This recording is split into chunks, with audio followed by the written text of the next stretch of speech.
हमने ऑपरेटर्स का टॉपिक कल स्टार्ट किया था और मैंने आपको बताया था कि जो ऑपरेटर्स हैं ये बेसिकली ऐसे सिंबल्स होते हैं जो कि हमारे डेटा पर कोई ना कोई ऑपरेशन परफॉर्म करते हैं। और दो तरह के हमारे पास C++ के अंदर ऑपरेटर्स हैं। एक को कहा जाता है यूनरी ऑपरेटर और दूसरे को कहा जाता है बाइनरी ऑपरेटर।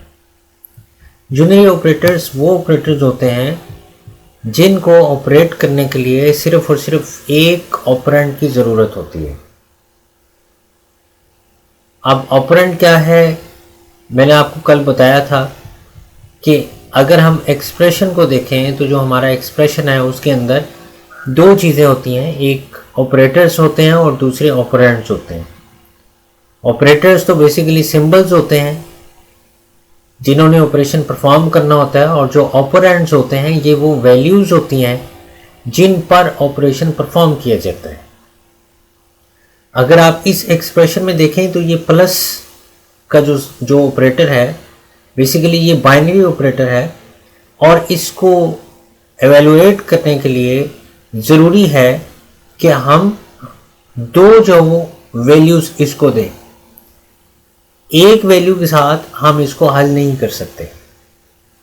तो बेसिकली जो यूनरी और बाइनरी ऑपरेटर्स हैं उनका भी यही कॉन्सेप्ट है कि जो यूनरी ऑपरेटर्स हैं ये ऐसे ऑपरेटर्स हैं जिनको ऑपरेट करने के लिए हमें सिर्फ एक वैल्यू की ज़रूरत होती है या एक ऑपरेंड की ज़रूरत होती है, जबकि बाइनरी ऑपरेटर्स वो ऑपरेटर्स हैं जिनको सॉल्व करने के लिए या जिनको ऑपरेट करने के लिए हमें दो ऑपरेंड्स की या दो वैल्यूज़ की ज़रूरत होती है।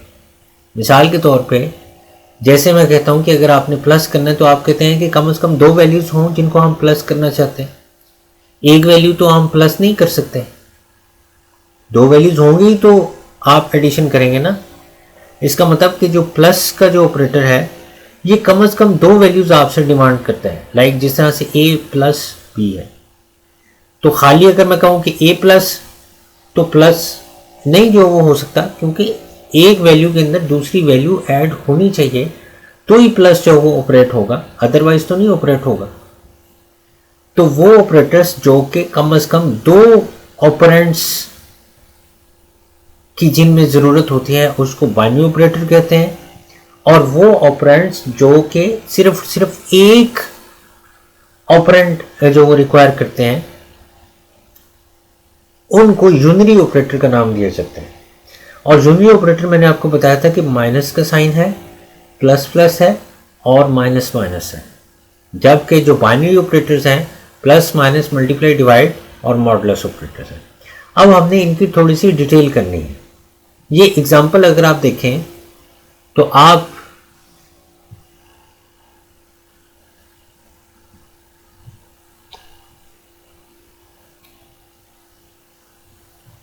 जब यहाँ पर -7 लिखते हैं तो ये जो माइनस है ये बेसिकली क्या करता है, ये किसी भी नंबर का साइन चेंज करने के लिए इस्तेमाल किया जाता है। इसका मतलब है कि ये जो माइनस है ये basically as a unary operator के तौर पर भी इस्तेमाल होता है और ये बाइनरी ऑपरेटर के तौर पर भी इस्तेमाल होगा। बाइनरी ऑपरेटर के तौर पर इस्तेमाल कब होगा, जब ये दो नंबर्स के दरमियान में आएगा, और जब ये किसी भी नंबर के शुरू में अगर हम लगा देते हैं उसको तो फिर ये एज ए यूनरी ऑपरेटर के तौर पर इस्तेमाल होता है। इसी तरह से अगर मैं कहता हूँ कि यहाँ पर A++ है, या मैं कहता हूँ A-, है, तो ये बेसिकली क्या है, ये हमारे यूनरी ऑपरेटर्स हैं। यानी ये जो प्लस प्लस और जो माइनस माइनस है इसको ऑपरेट करने के लिए हमें सिर्फ एक ऑपरेंड की जरूरत पड़ती है, और वो जो मैंने यहाँ पर लिखा है। आप इस तरह भी इसको लिख सकते हैं और आप इसको इस तरह भी लिख सकते हैं। दोनों में जो वो अगर आप इंडिपेंडेंटली इनको लिखेंगे तो इन दोनों में कोई फ़र्क नहीं होगा।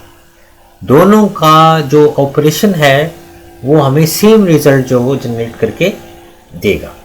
इसी तरह से अगर आप A-, लिखते हैं या -A लिखते हैं तो दोनों में कोई फ़र्क नहीं पड़ेगा इन दोनों में।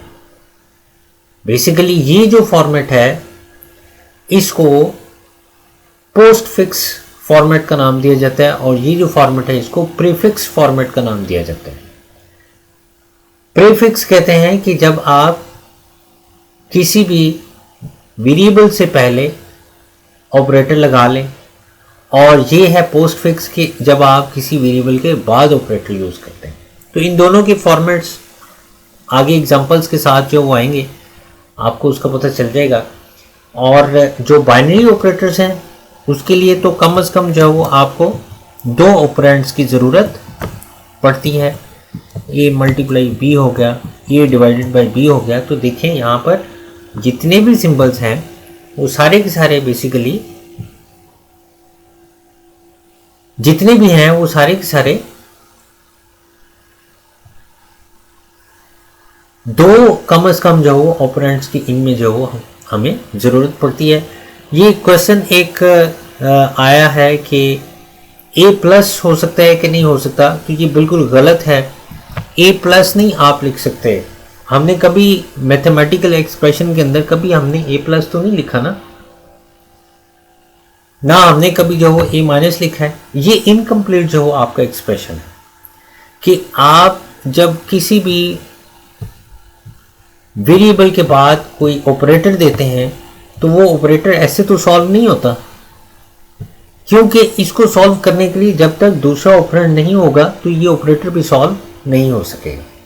तो बेसिकली ये जो बाइनरी ऑपरेटर्स हैं प्लस माइनस मल्टीप्लाई डिवाइड या मॉडुलस, ये इनको सॉल्व करने के लिए हमें 2 ऑपरेंड्स की ज़रूरत होती है, क्योंकि ये बाइनरी ऑपरेटर्स हैं।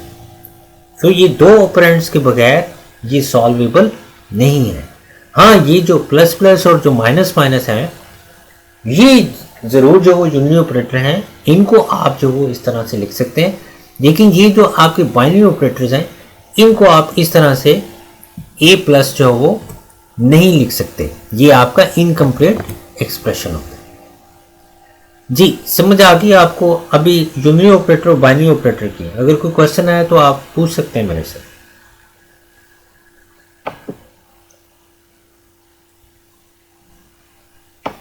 ठीक है जी, आगे चलते हैं।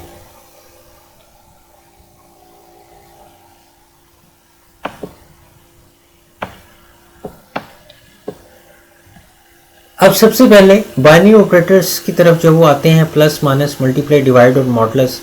ये सिंपल है, हमने इनका प्रोग्राम भी जो बना के देखा था, और ये उसने एग्जांपल्स भी दी हुई हैं कि फ़र्ज़ कर लें कि ए के अंदर 10 है, बी के अंदर 5 है, तो ए प्लस बी आपको क्या रिजल्ट देगा, A minus B, A multiply B, A divided by B और ए मॉडुलस बी। आपको मैंने बताया था कि मॉडुलस जो वो किस तरह से जो वो ऑपरेशन परफॉर्म करता है। सिंपली ये कि जो मॉडुलस है ये जो हमारे पास पॉइंट वाली वैल्यूज़ होती हैं उनमें ये वर्किंग नहीं करता, ये सिर्फ और सिर्फ इंटीजर वैल्यूज़ के साथ ही वर्किंग करेगा। सो कहते हैं gives the remainder of division of 2 integers. 2 जो इंटीजर वैल्यूज़ हैं उनका जो रिमाइंडर आएगा, जो वैल्यू बच जाएगी वो वैल्यू आपको रिटर्न करेगा। और इसके स्टेप्स भी मैंने आपको जो हमारा लास्ट लेक्चर था उसमें मैंने आपको बताए थे कि ये किस तरह से जो स्टेप्स परफॉर्म किए जाते हैं।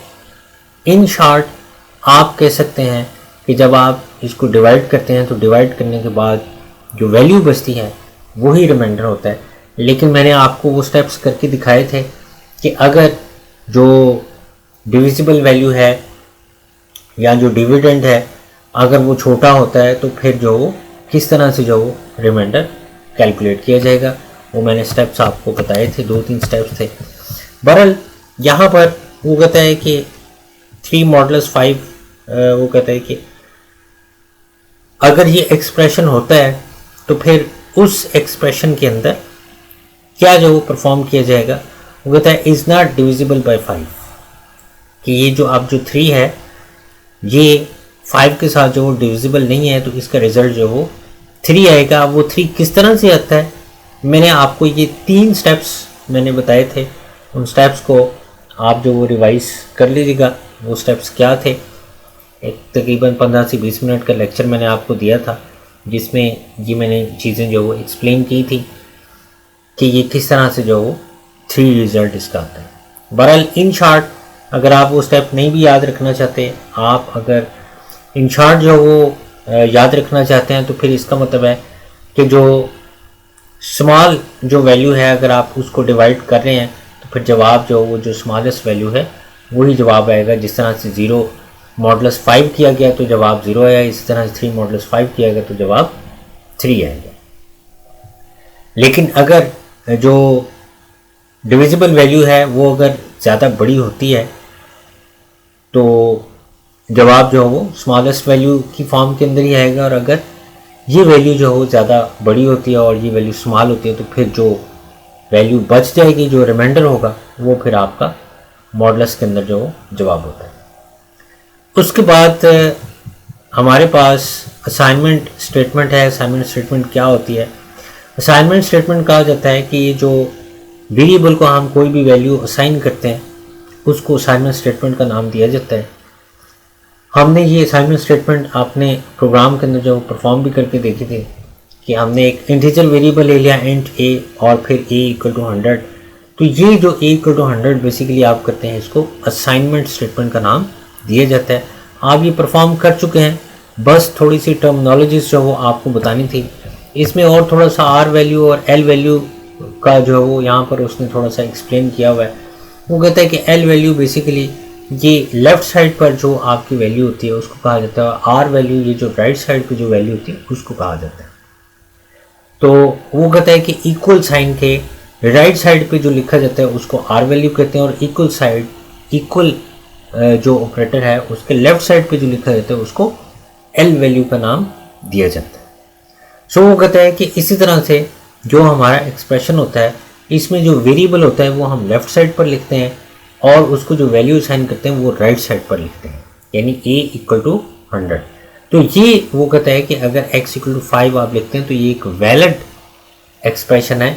लेकिन अगर आप ये चेंज कर देते हैं यानी 5 इक्वल टू x कर देते हैं तो ये गलत हो जाएगा। इस तरह का एक्सप्रेशन आपने नहीं लिखना। ये मैथमेटिक्स का रूल है कि जो राइट साइड वाली जो वैल्यू होती है वो लेफ्ट साइड को असाइन की जाती है, और राइट साइड पे जो आपकी फिर वैल्यू होगी वो कोई ना कोई जो ऐसी वैल्यू होगी जो कि लेफ्ट साइड पर आप साइन करना चाहते हैं। अब यहाँ पर अगर देखें तो ये जो 5 है ये बेसिकली एक कांस्टेंट है, और 5 हमेशा जो वो 5 के ही इक्वल होता है। 5 जो वो हमेशा कभी जो वो 6 के इक्वल या 4 के इक्वल नहीं हो सकता। तो इसलिए ये एक्सप्रेशन गलत है, क्योंकि यहाँ पर जो x है वो तो एक वेरिएबल है और x जो है वो किसी भी वैल्यू को वेरी कर सकता है। तो हम अगर ये एक्सप्रेशन यहाँ पर लिखते हैं तो ये गलत जो वो एक्सप्रेशन होगा, यानी x की वैल्यू कोई भी जो वो वेरी की जा सकती है। वो 0 भी हो सकती है, वो 3 भी हो सकती है, वो 5 भी हो सकती है, वो 10 भी हो सकती है। तो फिर इस तरह से ये एक्सप्रेशन जो वो गलत हो जाएगा। लिहाजा जब भी आपने लिखना है आपने लेफ्ट साइड पे वेरिएबल का नाम लिखना है और राइट साइड पे आपने उसको वैल्यू असाइन करनी है। जी, इतनी चीज़ें क्लियर हो गई आपकी?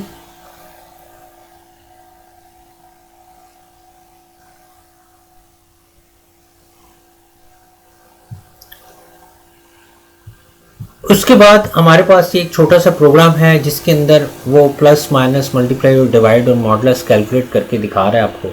ये प्रोग्राम ऑलरेडी आप बना चुके हुए हैं, मेरा नहीं ख्याल कि इसकी कोई ज़रूरत है। कंपाउंड असाइनमेंट स्टेटमेंट क्या होती है?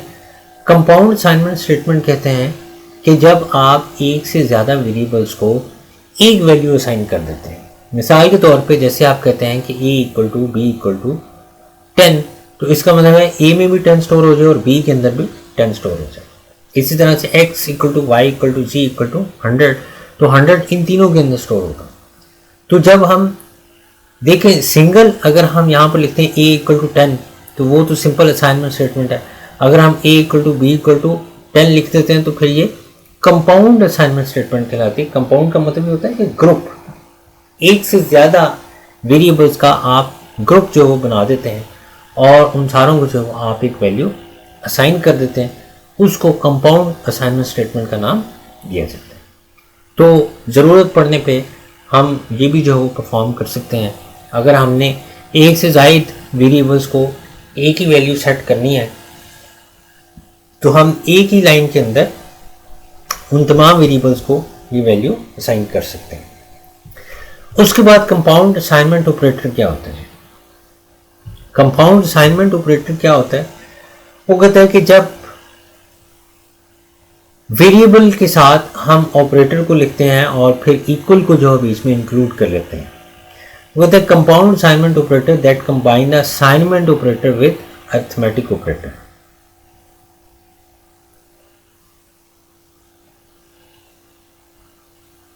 Combine the assignment operator with arithmetic operator. ये देखिए, ये असाइनमेंट ऑपरेटर है और ये आपका अरिथमेटिक ऑपरेटर होगा, यानी प्लस माइनस मल्टीप्लाई और डिवाइड। जब इन दोनों को आप इकट्ठा कर देंगे तो ये क्या कहलाएगा? ये कंपाउंड असाइनमेंट ऑपरेटर कहलाएगा। अब इसको आपने लिखना किस तरह से है? ये सी लैंग्वेज के अंदर ही जो हम इसको इस्तेमाल करते हैं। किस तरह से लिखना है? लाइक जिस तरह से वो कहता है ये आपका वेरिएबल का नाम, ये आपका अरिथमेटिक ऑपरेटर और साथ ही ये असाइनमेंट ऑपरेटर और आगे कोई ना कोई वैल्यू। वो कहते हैं ये जो फिर प्लस इक्वल जो है ये बेसिकली क्या है? ये कंपाउंड असाइनमेंट ऑपरेटर कहलाता है। प्लस की जगह यहाँ माइनस भी हो सकता है, मल्टीप्लाई भी हो सकता है, डिवाइड भी हो सकता है, मॉडुलस भी हो सकता है। यानी जो अरिथमेटिक ऑपरेटर्स हैं वो ये आपकी 5 अरिथमेटिक ऑपरेटर्स हैं, प्लस माइनस मल्टीप्लाई डिवाइड और मॉडुलस। अगर आप यहाँ पर लिखते हैं n प्लस इक्वल टू 10 तो इसका मतलब ये है n equal to n plus 10, यानी ये n इधर आ जाएगा इक्वल टू n, यही वाला n इधर प्लस और फिर ये जो वैल्यू है, यानी इसके अंदर इसका मतलब ये है कि n की वैल्यू के अंदर 10 ऐड कर दिया जाए। देखें, n प्लस इक्वल टू 10 का मतलब ये n equal to n plus 10, यानी n की वैल्यू के अंदर 10 ऐड करके तो n की वैल्यू को अपडेट कर दिया जाए। तो इस तरह से भी हम जो सी लैंग्वेज के अंदर या सी प्लस प्लस के अंदर इन ऑपरेटर्स को यूज़ कर सकते हैं। देखिए, ये सारी जो पॉसिबिलिटीज़ हो सकती हैं वो यहाँ पर लिखी हुई हैं। यानी अगर मैं a की वैल्यू के अंदर 10 ऐड करना चाहता हूँ तो मैं a प्लस इक्वल टू 10 लिख सकता हूँ, या मैं इसका मतलब ये होगा कि a equal to a plus 10 है। मैं यूँ भी लिख सकता हूँ, मैं यूँ भी लिख सकता हूँ। a माइनस इक्वल टू 10 का मतलब ये है कि a equal to a minus 10, यानी a की वैल्यू में से हम 10 माइनस करना चाहते हैं, a की वैल्यू में हम 10 जो वो मल्टीप्लाई करना चाहते हैं, ये डिवाइड करना चाहते हैं, या ये मॉडुलस कैलकुलेट करना चाहते हैं। तो इसे इन ऑपरेटर्स को, क्योंकि ये नॉर्मली हम अपनी आम जिंदगी में ये चीज़ें इस्तेमाल नहीं करते, तो इनको कंपाउंड असाइनमेंट ऑपरेटर का नाम दिया जाता है और ये हम सी लैंग्वेज के अंदर इनको हम इस्तेमाल कर सकते हैं। ये देखिए, ये आगे एक प्रोग्राम भी बनाया हुआ है और ये प्रोग्राम अगर आप देख लें, इंटीजर a एक वेरिएबल लिया गया है, स्क्रीन को क्लियर किया गया है, a के अंदर 10 जो स्टोर कर दिया गया। ये देखें, ये डिक्लेरेशन स्टेटमेंट है, ये वेरिएबल डिक्लेरेशन स्टेटमेंट है, ये असाइनमेंट स्टेटमेंट है। अगर यही 10 की वैल्यू मैं यहाँ पर असाइन कर देता, इक्वल टू 10 कर देता और फिर सेमीकोलन लगाता तो ये वेरिएबल इनिशियलाइजेशन जो बन जानी थी। अब यहाँ पर देखें कि हमने सबसे पहले सी आउट की जो स्टेटमेंट यूज़ किया है कि वैल्यू ऑफ ए और फिर आगे ए की वैल्यू को प्रिंट आउट करवाया, तो हमें ये वाला रिजल्ट जो मिलेगा वैल्यू ऑफ ए, और ए की वैल्यू जो 10 है वो यहाँ पर डिस्प्ले कर दी जाएगी। उसके बाद हमने कंपाउंड असाइनमेंट ऑपरेटर लगाया और उसके अंदर हमने प्लस को यूज़ किया, ए प्लस इक्वल टू 5। तो इसका मतलब क्या होगा? ए इक्वल टू ए प्लस 5, यानी ए की प्रीवियस वैल्यू के अंदर 5 ऐड कर दिया जाएगा। तो ये कितना हो जाएगा? ए की वैल्यू कितनी हो जाएगी? 15 हो जाएगी। यानी इसका यहाँ पर मतलब क्या है? इसका मतलब है ए इक्वल टू ए प्लस 5। ठीक है, इसका मतलब यहाँ पर इस लाइन का मतलब ये है। तो फिर ए के अंदर क्या है वैल्यू? ए के अंदर जो हमारे पास वैल्यू है ए इक्वल टू 10 है, तो इसका मतलब है कि ए इक्वल टू ए प्लस 5 अगर मैं करूंगा तो ए के अंदर क्या स्टोर हो जाएगा?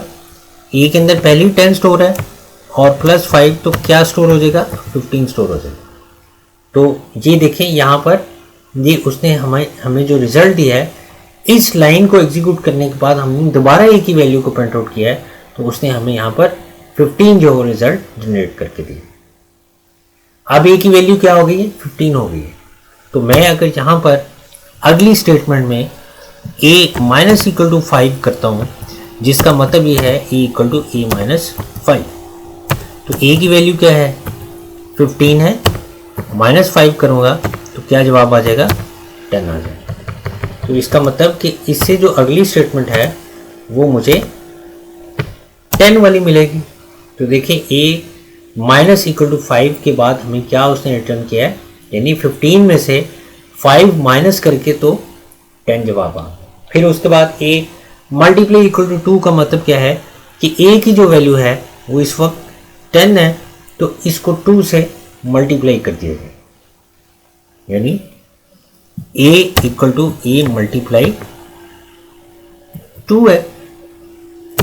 तो इट मीन कि 10 मल्टीप्लाई 2 होगा तो जवाब क्या आ जाएगा, 20 आ जाएगा।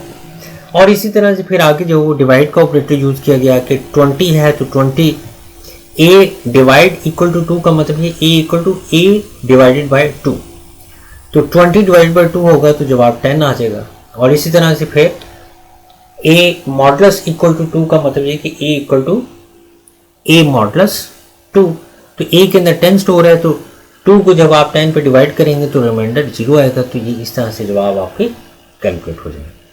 तो अब ये बेसिकली आपको बताना ये था कि जो कंपाउंड असाइनमेंट ऑपरेटर है वो हम इस्तेमाल कर सकते हैं। आप अगर किसी एक वेरिएबल की वैल्यू के अंदर कुछ वैल्यू ऐड करना चाहते हैं तो फिर आप ये कंपाउंड असाइनमेंट ऑपरेटर को यूज़ करते हैं। लाइक जैसे हमने यहाँ पर a की वैल्यू के अंदर 5 ऐड करना था, तो मैंने a प्लस इक्वल टू 5 लिख दिया, या a equal to a plus 5 लिख सकते हैं आप। तो किसी भी वेरिएबल की वैल्यू को अगर आप कम या ज़्यादा करना चाहते हैं, उसको मल्टीप्लाई डिवाइड या मॉडुलस, उसकी बहरहाल वैल्यू अगर आपने अपडेट करनी है फिर आप कंपाउंड असाइनमेंट ऑपरेटर के थ्रू कर सकते हैं। जी स्टूडेंट्स, आगे हमारे पास जो टॉपिक है वो इंक्रीमेंट ऑपरेटर का है। बेसिकली ये जो प्लस प्लस और जो माइनस माइनस मैंने आपको दो ऑपरेटर्स पढ़ाए थे, जिनको मैंने कहा था कि ये यूनिरी ऑपरेटर्स हैं। ये जो प्लस प्लस है, जो प्लस प्लस यूनिरी ऑपरेटर है, इसको इंक्रीमेंट ऑपरेटर का नाम दिया जाता है।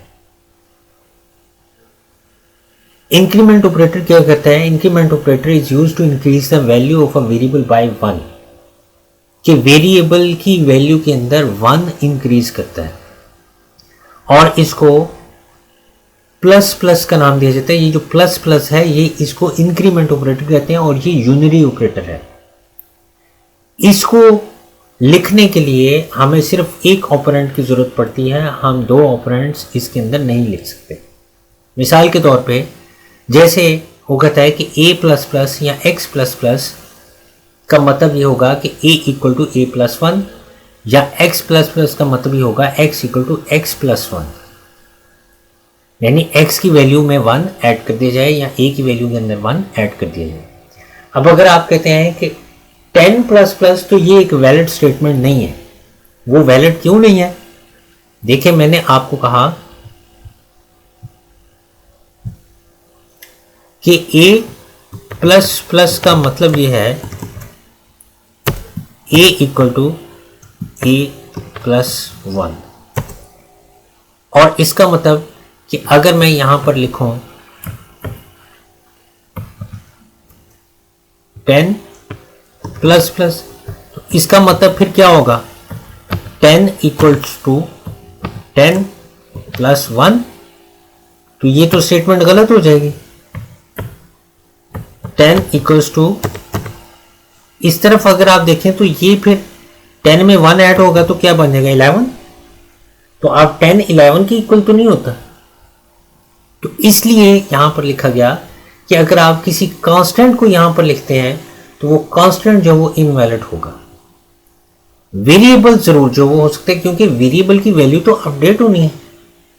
अगर मैं यहाँ पर लिख देता हूँ कि a की वैल्यू जो है वो 5 के इक्वल है, और ये जो स्टेटमेंट है, इस स्टेटमेंट के बाद जो हमारी स्टेटमेंट है वो क्या हो जाएगी, 5 + 1 हो जाएगी। तो इसका मतलब है कि a इक्वल टू 6 के इक्वल आ जाएगा। लेकिन यहाँ पर ये जो दूसरी स्टेटमेंट है ये तो गलत है ना स्टेटमेंट, ये 10 11 के इक्वल तो नहीं होता। लेकिन a एक वेरिएबल है, a हमने कहा था कि ये वेरी कर सकता है और ये वेरिएबल है और ये किसी भी वैल्यू को रिप्रेजेंट कर सकता है। लेकिन यहाँ पर ये जो कांस्टेंट है, इस कांस्टेंट को हम इंक्रीमेंट ऑपरेटर के साथ नहीं लिख सकते। तो इसलिए यहाँ पर ये स्टेटमेंट लिखी गई है कि ये जो 10++ है ये एक इनवैलिड स्टेटमेंट है। उसी तरह से वो कहता है कि a + b++ या ++ a + b are also invalid. अब ये क्यों इनवैलिड है, क्योंकि a और b ने तो ऐड हो जाना है पहले, और ऐड होने के बाद उसने जो रिजल्ट हमें देना है, मिसाल के तौर पे a मैं कहता हूँ 5 के इक्वल है और b कहता हूँ 6 के इक्वल है। तो जब मैंने ये statement they the a + b ++, तो इसका मतलब क्या हो गया, इसका मतलब ये होता है a + b equals to a + b +1। ये ++ जो है वो बेसिकली क्या है, इंक्रीमेंट ऑपरेटर है ना। इसका मतलब ये कि a + b की वैल्यू के अंदर 1 ऐड कर दो। अब ये देखें यहाँ पर a + b ने ऐड होना है, तो यहाँ पर 5 + 6 आ जाएगा a + b की जगह पर, और यहाँ पर 5 + 6 +1, 5 + 6 क्या हो जाएगा 11, और यहाँ पर ये 11 के अंदर 1 ऐड होके तो ये क्या बन जाएगा 12। तो ये तो स्टेटमेंट गलत है, 11 12 के इक्वल तो नहीं होता। इसका मतलब ये हुआ कि यहाँ पर प्योर जो आपके पास होना चाहिए वो कोई एक वेरिएबल का नाम होना चाहिए, ना यहाँ पर कोई एक्सप्रेशन होना चाहिए और ना ही यहाँ पर कोई कांस्टेंट वैल्यू होनी चाहिए। उस सूरत में ये जो हमारा एक्सप्रेशन होगा वो गलत तस्वीर होगा। अब ये कि यहाँ पर ये जो हम लिखते हैं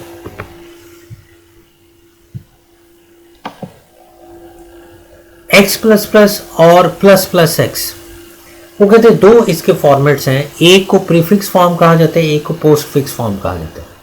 प्रीफिक्स फॉर्म किसको कहते हैं, वो कहते हैं it increase the increment operator is written before the variable is as follow ++x।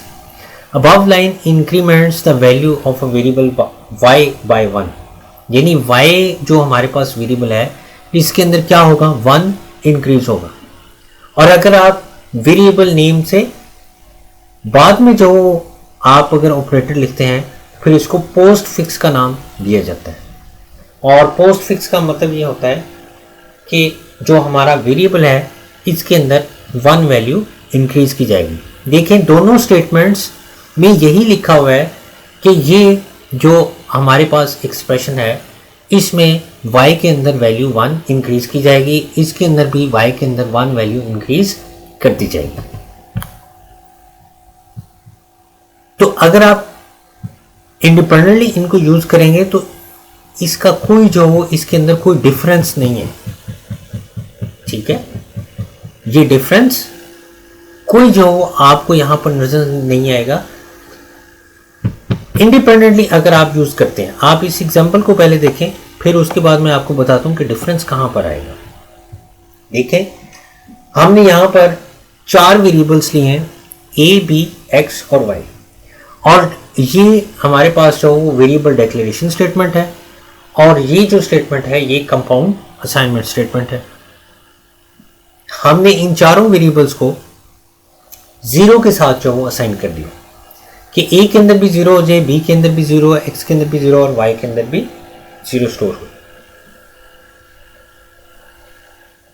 उसके बाद यहां पर देखें a++ लिखा है, तो इसका मतलब ये है कि a की 1 वैल्यू इंक्रीज कर दी जाएगी।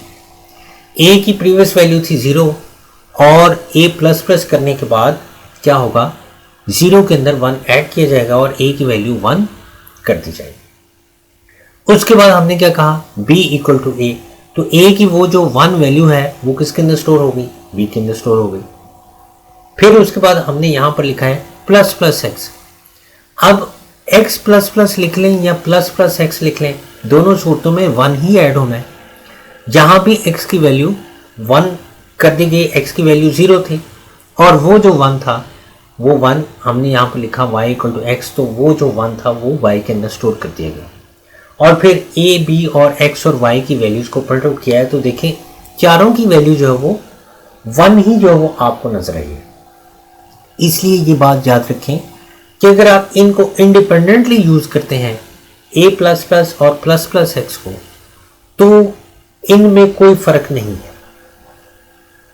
इतनी बात आपको समझ आ गई। अगर किसी को कन्फ्यूजन है इसके अंदर तो वो क्वेश्चन जो वो कर सकता है।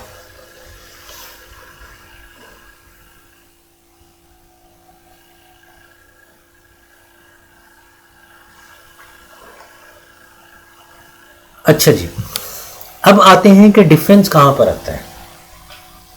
यानी आपने a प्लस प्लस और प्लस प्लस a जब आप लिखते हैं तो फर्क कहां पर आता है, फर्क यहां पर आता है। वो कहते हैं difference between prefix and post fix increment. वो कहता है prefix and post fix form work similarly. For example the result a plus plus and plus plus a is the same. आपने अभी एग्जाम्पल देख ली। But when increment operator is used in large expression with other operators, prefix and postfix forms work differently. किस तरह से? वो कहता है कि अगर आपने स्टेटमेंट इस तरह से लिखी है a equal to plus plus B, या आपने लिखा a equal to B plus plus, तो इन दोनों का रिजल्ट जो है वो डिफरेंट होगा। देखिए इंडिपेंडेंटली अगर आप लिखते हैं प्लस प्लस बी या बी प्लस प्लस तो दोनों का रिजल्ट एक ही है। लेकिन अगर आप इसको लेंथी एक्सप्रेशन के साथ लिखते हैं, यानी असाइनमेंट ऑपरेटर बीच में ऐड कर लेते हैं, तो फिर इनका रिजल्ट जो वो डिफरेंट होता है। अब वो डिफरेंट किस तरह से आएगा? कहता है कि आप a equal to plus plus B अगर आप लिखते हैं तो इसका मतलब ये है कि ये जो प्लस प्लस बी है इसके अंदर एक तो ये इंक्रीमेंट ऑपरेटर है और दूसरा ये असाइनमेंट ऑपरेटर है। यानी बी की वैल्यू इंक्रीज भी करनी है और फिर जो वैल्यू आएगी उसको ए के अंदर असाइन भी करना है। अब रिजल्ट ये है, दो हमारे पास सूरत हाल हो सकती हैं कि बी की वैल्यू को ऐड कर दिया जाए, बी की वैल्यू के अंदर 1 ऐड कर दिया जाए और ऐड करने के बाद ए को स्टोर किया जाए, या पहले बी की वैल्यू ए के अंदर स्टोर कर दी जाए और बाद में बी की वैल्यू जो वो इंक्रीज की जाए। तो यहां पर ये दो सिचुएशंस बन जाती हैं। जो प्लस प्लस बी है यानी जो प्रीफिक्स इंक्रीमेंट ऑपरेटर है उसके अंदर क्या होना है, उसके अंदर ये होगा कि पहले बी की वैल्यू इंक्रीज की जाएगी। प्लस प्लस बी है ना, प्रीफिक्स फॉर्म है ये, तो क्या करेगा कि पहले बी की वैल्यू 1 ऐड करेगा और ऐड करने के बाद वो जो वैल्यू उसकी अपडेट होगी वो वैल्यू ए को असाइन की जाएगी। यानी ये जो इतनी लाइन है ये दो स्टेप्स के अंदर इसको कंप्लीट किया जाएगा। यानी पहले बी की वैल्यू इंक्रीज की जाएगी और इंक्रीज करने के बाद वो बी की वैल्यू ए को असाइन कर दी जाएगी। अगर मैं आपको एग्जांपल देकर समझाऊं तो देखें ये किस तरह से होगा।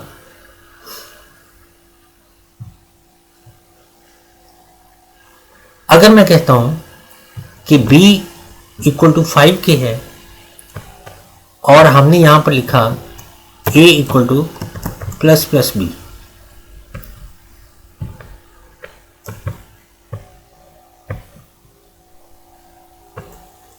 अब क्या होना है कि दो स्टेप्स परफॉर्म होने हैं। वो दो स्टेप्स क्या परफॉर्म होने हैं। पहला स्टेप ये होना है कि बी की वैल्यू जो है वो इंक्रीज की जाएगी, तो बी की वैल्यू क्या बन जाएगी, 5 की बजाय क्या बन जाएगी, 6। और ये जो 6 है ये किसको असाइन कर दिया जाएगा, ये ए को असाइन कर दिया जाएगा। और अगर मैं ये कहता हूं कि b इक्वल टू 5 है और a equal to b plus plus मैंने लिखा, तो अब इस सूरत के अंदर क्या होना है, इस सूरत के अंदर ये होना है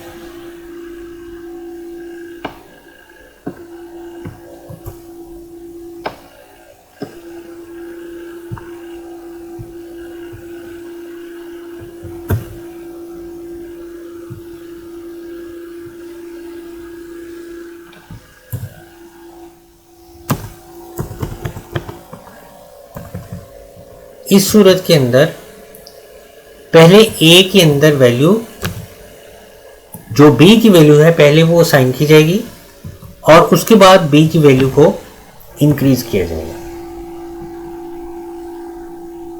यानी अगर इंक्रीमेंट ऑपरेटर लगाया गया प्रीफिक्स का तो फिर पहले वैल्यू को इंक्रीज किया जाएगा और इंक्रीज करने के बाद वो वैल्यू ए के अंदर स्टोर कर दी जाएगी।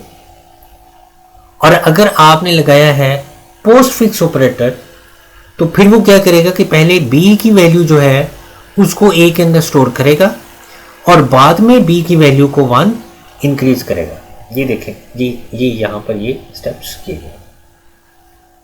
तो इसलिए कहा जाता है कि अगर हम इंक्रीमेंट ऑपरेटर को असाइनमेंट ऑपरेटर के साथ यूज कर लेते हैं तो फिर जो हमारा रिजल्ट है वो डिफरेंट हो जाता है। लेकिन अगर हम इंडिपेंडेंटली यूज करते हैं, हम ये इतनी लाइन जो वो यूज नहीं करते और हम इंडिपेंडेंटली इनको यूज करते हैं, तो फिर तो सिर्फ बी का ही वेरिएबल हमने यूज किया, फिर तो बी की ही वैल्यू इंक्रीज होनी। देखें इस केस में भी इंक्रीज हुई है बी की वैल्यू और इस केस में भी बी की वैल्यू इंक्रीज ही हुई। फर्क सिर्फ यहां पर पड़ा है कि उसने ये जो a इक्वल टू लिखा था यहां पर वैल्यू कौन सी साइन करनी है, इंक्रीज करने के बाद साइन करनी है वैल्यू कि इंक्रीज करने से पहले वैल्यू साइन करनी है। तो प्रीफिक्स जो इंक्रीमेंट ऑपरेटर है उसमें पहले वैल्यू इंक्रीज की जाती है और बाद में वैल्यू असाइन की जाती है, जबकि पोस्ट फिक्स ऑपरेटर के अंदर पहले वैल्यू असाइन की जाती है और बाद में उस वैल्यू को इंक्रीज किया जाता है। तो स्टूडेंट्स ये सारा जो है वो यहाँ पर इन दोनों के अंदर डिफरेंस है। तो अगर हम इसको इंडिविजुअली यूज करते हैं तो इसमें कोई फर्क नहीं आता। जैसा कि इस एग्जांपल के अंदर हमने इसको इंडिपेंडेंटली यूज किया तो सारों की वैल्यू जो वो इंक्रीज हो गई। लेकिन जब हम इसको यूज करते हैं असाइनमेंट ऑपरेटर के साथ तो फिर वैल्यूज के अंदर जो वो थोड़ा सा चेंज आता है। ये देखें अगेन ये एग्जांपल जो वो इस्तेमाल की गई है कि b equal to a plus plus, क्योंकि यहाँ पर ये पोस्ट फिक्स ऑपरेटर है, पहले a की वैल्यू b को असाइन होनी है फिर a की वैल्यू इंक्रीज होनी है। तो अब a के अंदर 0 स्टोर है, 0 b के अंदर स्टोर हो जाएगा और फिर a की वैल्यू 1 इंक्रीज कर दी जाएगी। तो देखें b की वैल्यू 0 है और a की वैल्यू 1 है, जबकि अगली स्टेटमेंट में पहले वैल्यू इंक्रीज होनी है और इंक्रीज होने के बाद फिर वो वैल्यू y के अंदर स्टोर होनी है। तो देखिए x की वैल्यू भी 1 है और y की वैल्यू भी 1 है। तो इस तरह से ये इसके अंदर प्रीफिक्स और पोस्ट फिक्स जो इंक्रीमेंट ऑपरेटर है इनके अंदर डिफरेंस है। जी स्टूडेंट्स, अब आप मेरे से पूछ सकते हैं, आपकी कोई क्वेश्चन है आपका तो वो आप पूछ सकते हैं मेरे से।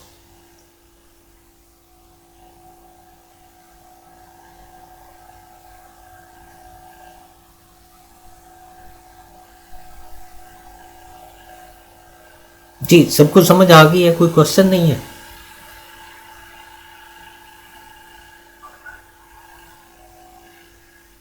इसी तरह से डिक्रीमेंट ऑपरेटर है जी। डिक्रीमेंट ऑपरेटर में माइनस माइनस यूज होता है। प्लस प्लस जो इंक्रीज करता था वैल्यू, माइनस माइनस जो वो वैल्यू डिक्रीज करेगा। फर्क तो कुछ नहीं है दोनों में।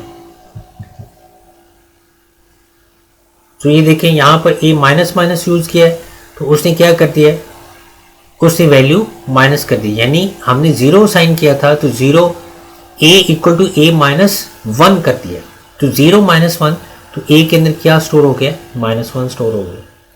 तो ये सारों के अंदर ही जो हो, क्योंकि माइनस माइनस लगाया गया है तो माइनस माइनस जो है, यानी जो माइनस माइनस है वो डिक्रीमेंट ऑपरेटर है, वो वन वैल्यू डिक्रीज करता है, और जो प्लस प्लस है वो इंक्रीमेंट ऑपरेटर है, वो वन वैल्यू इंक्रीज करता है।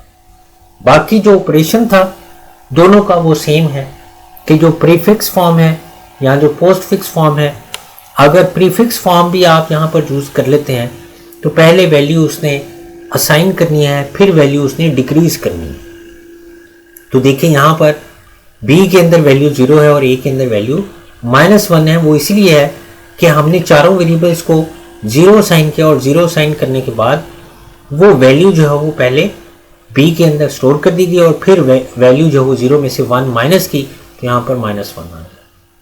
इसी तरह से माइनस माइनस एक्स किया तो पहले वैल्यू डिक्रीज होनी है, फिर वो जो डिक्रीज हुई वैल्यू है वो वाई के अंदर स्टोर होगी। तो एक्स और वाई के अंदर दोनों के अंदर माइनस माइनस स्टोर है। जी समझ आ गई अब आपको इंक्रीमेंट और डिक्रीमेंट ऑपरेटर की।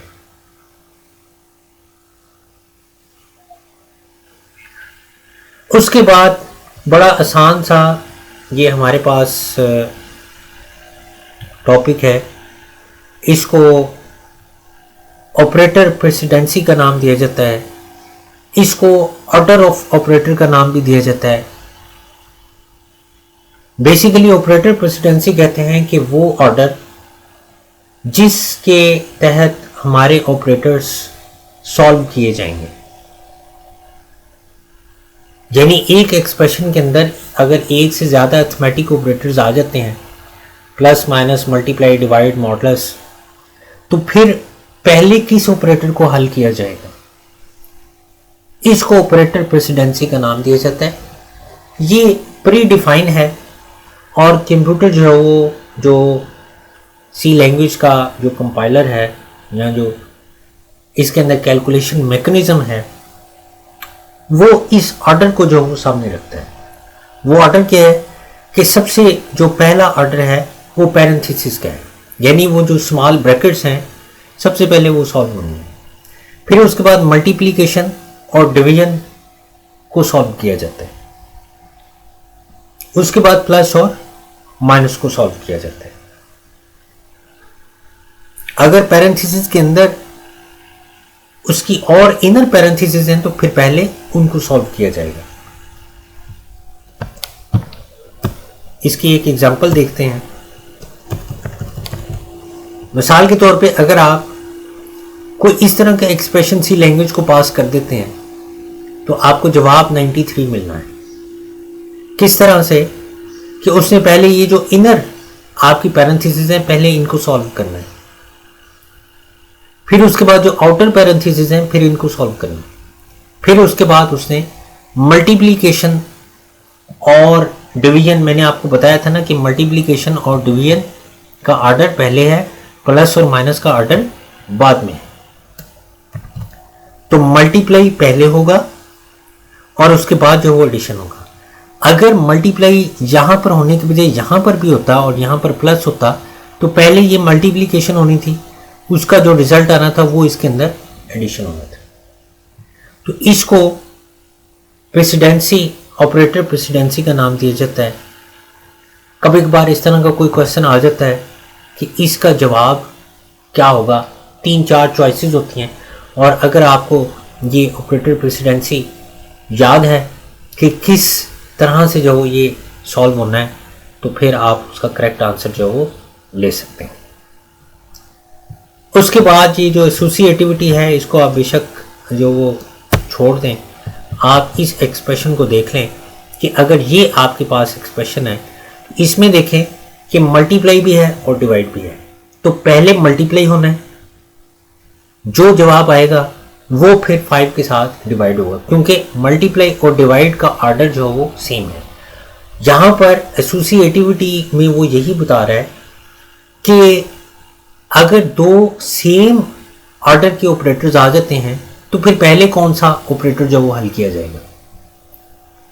तो फिर लेफ्ट साइड से जो वो उसने देखना है, लेफ्ट एसोसिएटिविटी को यूज किया जाता है कि लेफ्ट साइड पर जो पहले ऑपरेटर आ गया वो पहले जो वो हल किया जाएगा। जैसे ये मल्टीप्लाई और डिवाइड, अब दोनों जो वो सेम जो वो यहाँ पर जो वो आ गए हैं ऑर्डर पे, दोनों पहले नंबर पर आ गए हैं, तो दोनों का ऑर्डर भी सेम है।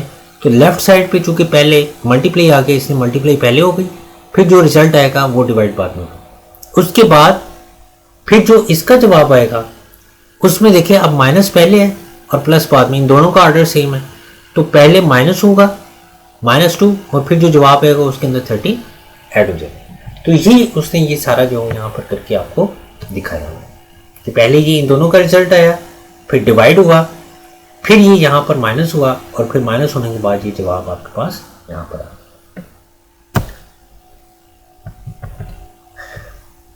इसको आप खुद से पहले सॉल्व करके देखिएगा कि इसका जवाब जो है 160 किस तरह से आया, आपको इस एग्जाम्पल का जो पता चल जाएगा। उसके बाद ये सिर्फ प्रैक्टिस है, इस प्रैक्टिस को जो वो आप खुद जो वो सॉल्व करके देखें कि किस तरह से जो वो उसने कैलकुलेशन की है। उसके बाद मैंने आपको टाइप कास्टिंग पढ़ाई थी। मैंने आपको बताया था कि जो सी लैंग्वेज है उसमें जो हमारे पास इक्वल साइड के दोनों साइड्स पर जो वेरिएबल्स होते हैं उनकी डेटा टाइप सेम होनी चाहिए। अगर तो वो सेम है तो फिर तो रिजल्ट जो वो कैलकुलेट कर दिया जाता है उसी डेटा टाइप के अंदर, लेकिन अगर वो सेम नहीं होती तो फिर क्या किया जाता है कि फिर कोशिश की जाती है कि इसको कोई करीब करीब जो रिज़ल्ट जो है किसी डेटा टाइप के कैलकुलेट जो कर दिया जाए। तो सम टाइम तो जो कैलकुलेशन जो परफॉर्म हो जाती है, सम टाइम जो हमें खुद से जो डेटा टाइप है उसको उसकी वैल्यू को चेंज करना पड़ता है। तो ये जो हम वैल्यूज़ को चेंज करते हैं उसको टाइप कास्टिंग का नाम दिया जाता है। With the process of converting the data type of a value during execution is known as type casting. Implicit type casting है और explicit type casting है। Implicit type casting कहा जाता है कि जो कंपाइलर खुद से परफॉर्म करता है, हम नहीं करते, वो खुद से परफॉर्म करता है, उसको implicit type casting कहा जाता है। जबकि explicit type casting वो होती है कि जो हम खुद जो परफॉर्म करते हैं। So कहते हैं implicit typecasting is performed automatically by the C++ compiler. The operands in arithmetic operation must be the similar type. कि जो दोनों तरफ वो जो आपके expressions हैं वो same type के होने चाहिए। An expression in which operands are of different data type is called mixed type expression. यानी एक तरफ आपके पास integer है और दूसरी तरफ आपके पास float है। आपने एवरेज फ्लोट लिया हुआ है और राइट साइड पे जो आपके पास मार्क्स हैं वो इंटीजर है, तो फिर रिजल्ट जो वो किस में कैलकुलेट होगा, इंटीजर में होगा कि फ्लोट में होगा। वो कहते हैं in this case the result of an expression is evaluated to larger data type in an expression, कि जो हमारे पास लार्जर डेटा टाइप है उसके अंदर जो वो एक्सप्रेशन को चेंज कर दिया जाता है। मिसाल के तौर पे जैसे वो कहता है कि ये जो वो लोएस्ट डेटा टाइप है, इसको इंटीजर के अंदर, इंटीजर को लॉन्ग के अंदर, लॉन्ग को फ्लोट के अंदर, फ्लोट को डबल के अंदर और डबल को लॉन्ग डबल के अंदर कन्वर्ट कर दिया जाता है। यानी जो लोअर डेटा टाइप है उसको हाई डेटा टाइप के अंदर कन्वर्ट किया जाता है। आपने टाइप कास्टिंग किस तरह से परफॉर्म करनी है मैंने आपको बताया था कि आपने एक्सप्रेशन से पहले टाइप जो वेरिएबल का नाम से पहले उसकी डेटा टाइप मेंशन कर देनी है, तो क्या होगा कि उस वेरिएबल की जो वैल्यू की टाइप है वो चेंज कर दी जाएगी। मिसाल के तौर पे जैसे अगर आपने x और y दो फ्लोट वेरिएबल्स लिए हैं और x के अंदर 10.3 है, y के अंदर 5.2 है, और आप यहाँ पर ये जब रिज़ल्ट परफॉर्म करते हैं तो मैंने आपको कहा था कि ये जो एक्सप्रेशन है ये फ्लोट वैल्यूज़ पर जो वो ऑपरेशन परफॉर्म नहीं होता, ये जो मॉडुलस ऑपरेटर है ये हमेशा इंटीजर वैल्यूज पर जो वो परफॉर्म किया जाता है। तो वो कहते हैं the above expression will generate an error because the data type of X and Y is float. The modulus operator can not work with the float variables, it only work with the integers, so the expression can be written as follow.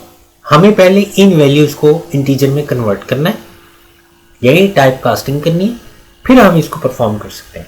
तो यहाँ पर int अगर हम parenthesis के अंदर लिख देंगे तो ये 10.3 की बजाय ये इसको क्या कंसिडर करेगा, ओनली 10 कंसिडर करेगा।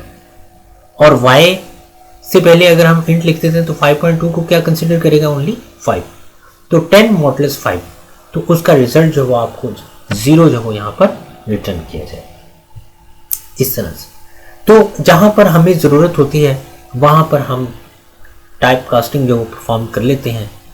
जब हम खुद परफॉर्म करते हैं तो उसको एक्सप्लिसिट टाइप कास्टिंग कहते हैं।